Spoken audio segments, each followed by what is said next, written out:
Good afternoon. This is Richard Sylvester coming at you with pre-hired ideal customer profiles and buyer personas. I've got two to go walk you through today. The first of which is focused on the product Benchwatch. This is a cloud-based SaaS platform that affords Fortune 1000 companies and the consulting firms with whom they work the opportunity to develop a bench, if you will, of vertically specialized consultants that are ready for contract work, whether it be 3 months, 6 months, or 12-month contract work. These are not W-2s. The focus is on developing a bench of talent that are contract or 1099 workers. Okay, the ideal company profile, we'll start with the technology. We're looking for those companies that are embracing artificial intelligence, maybe beginning to make use of blockchain technology, AWS, Amazon warehousing systems, emerging technologies that are being developed and introduced to the market. They're using on a daily basis, and part of their lifeblood comes out of the use of advanced CRM and marketing platforms like HubSpot, Marketo, Salesforce, and Bullhorn. The industry we're focusing on are the industries within the Fortune 1000. We're looking at oil and gas, manufacturing, and those companies providing new technologies. From a geography standpoint, I'm calling the geographies that we are focused on the top 10 technology metros: New York, Boston, San Fran, Houston, Chicago, LA, DFW, Seattle, Austin, and RDU. From a hiring standpoint, some hiring cues that would help us out in targeting some of these companies. They're looking for 1099 contractors or contract to permanent in technology, human resources, mergers and acquisitions. A couple of other vertical areas of specialization might include change management, to name another. All right, triggers that we might make note of: any change in a C-level position, whether it be CEO, CFO, or what you see in this list here, that would prompt the opportunity to reach out and begin the dialogue about Benchwatch and what we can bring to the table for their company. The introduction of a CDO, a Chief Development Officer, would be a key indicator or trigger that we might want to reach out to begin the conversation. A Chief Development Officer is really taking the place of or superseding, in many cases, the CTO, Chief Technology Officer, and or the Chief Information Officer. The Chief Development Officer is focused on taking a company to the next level as it relates to embracing and advancing toward the digital transformation taking place in the country. All right, deploying transformative technology in their company. And then the final trigger is 1099 recruiting in any capacity. These companies usually have 5,000 or more employees and revenue of $1 billion plus. All right, the buyer persona, Chief Development Officer, is what I've focused on in this particular document. Or if they don't have that position yet, the CTO or Chief Information Officer. Goals for this individual include being focused on the company's digital transformation efforts to catch up with the competitive marketplace and with the general marketplace doing business these days. Embracing that digital transformation allows companies to streamline processes, enhance efficiencies, and improve their ability to scale up, all of which drives the bottom line and improves the bottom line and improves margins, again, efficiencies. Challenges they face are, when it comes to talent and talent to consider for hire, existing databases are now data landfills. They're completely out of date. It's estimated that if a company has a database of 1 million individuals to be considered for specific positions, 80% of the information within those profiles is out of date. All right, finding the right tech talent can nowadays take 2 to 5 weeks. And if a project needs to start tomorrow or next week, that's just not good enough, the 2 to 5 weeks. Oftentimes, if they found the right person, well, that person's not always available when needed. If they're in the middle of a 6-month contract or 2 months into it, well, they're not available for another 3 to 4 months. So that kind of defeats the purpose. New H-1 restrictions on use of overseas tech talent has reduced the talent pool significantly and made finding the right talent that much harder.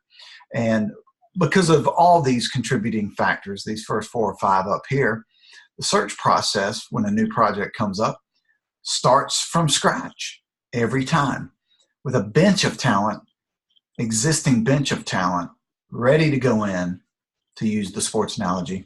You don't have to start that process anew. Benefits from our solution. Benchmark's platform affords real-time reporting of each talent's availability, hourly rate, location, travel and certifications, areas of expertise, and then industry experience. A deep bench of vertically specialized consultants means projects can ramp up 10 times faster than usual, and there is no need to restart the recruiting process. Demographics for this position. Typically, they're going to be male, 35 plus, tech-minded with a Bachelor of Science degree, maybe an MBA. And larger corporations, the 150,000 annual is going to be at the low end of the scale. These guys are looking to the Wall Street Journal, McKinsey Reports, Randstad, LinkedIn, Dun & Bradstreet, and then some of the major consulting firms for guidance on market metrics and market movements. Okay, that is the first of 2. I'm going to click on the second of 2 and update my share.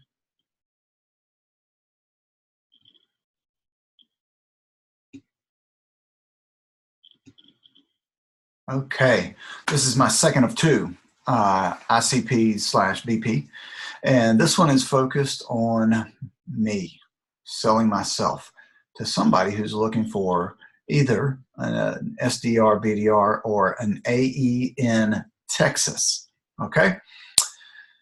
Technologies they may be using, my preference would be for a company that's using HubSpot or Marketo. With a background in marketing, I'd like to find those companies that are using these CRMs, because these CRMs are very highly influenced, especially Marketo, on using CRMs in a marketing capacity. And I like what HubSpot's doing as well. So these are both very strong. Industry is, of course, going to be software. Geography out of the gate is going to be Austin, Texas.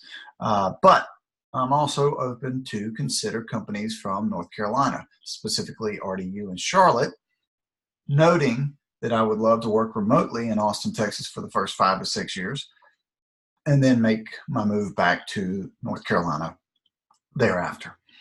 Hiring, yes, definitely, again, in these 3 capacities. So, number of employees, we're going to start out, take a look at startups all the way up to companies, mid-sized companies, 250 to 500 employees. The titles for these companies that we're going to focus on, for the larger companies, it's going to be the CEO, founder, co-founder, president, owner, and owner, okay? These are the smaller companies, forgive me, the smaller companies. The startups will be targeting these people. Mid-sized companies, chief sales officer, VP of sales, sales director. And then larger companies, sales development managers and business development managers. All righty. The goals for these people: to build the sales and the client roster, find the top talent with the entrepreneurial mindset, taking ownership of the business development efforts and results, freeing up that particular individual, set more discovery calls and product demos to close for business. And then if they find the right person to replace, if you will, the hat, or to wear the hat in sales for a CEO or a founder or co-founder, they'll find that individual who can develop a sales team and discover the one talent to manage or oversee the sales team as a whole. Challenges faced by this person: typically they're stretched too thin. There's just not enough time in the day. And because they're working 14 to 20 hours a day, they're tired and stressed from the life in a startup. And they just simply need to duplicate themselves. Find that person who can match them in knowledge, ability, and energy and enthusiasm. All right. Benefits: looking at me as a solution, I bring to the table that hunter mindset in prospecting and outbound efforts. Excuse me, a C-level communication skill set, written, oral, and verbal skills, being able to deliver those in person through sales materials and then through marketing and advertising support as well. Content is key, and being able to develop the proper content from research and reference materials is significantly important. That's a key skill set I bring to the table. And then through my learning with pre-hired, I've developed a skill set tied to the science of pipeline development and sales generation. Demographics for this, typically male 40 plus, tech or business degree, maybe an MBA, and they're making, if lucky in a startup, they're making anything at all, but they're focused on getting to 150 plus as quickly as possible. Resources, again, HubSpot, Salesforce, Marketo, Singular Sales Training, Azure Sales. Those are some of the key things they're going to be in tune with, because it's all about driving growth in sales. Okay, that's it for my ideal customer profiles.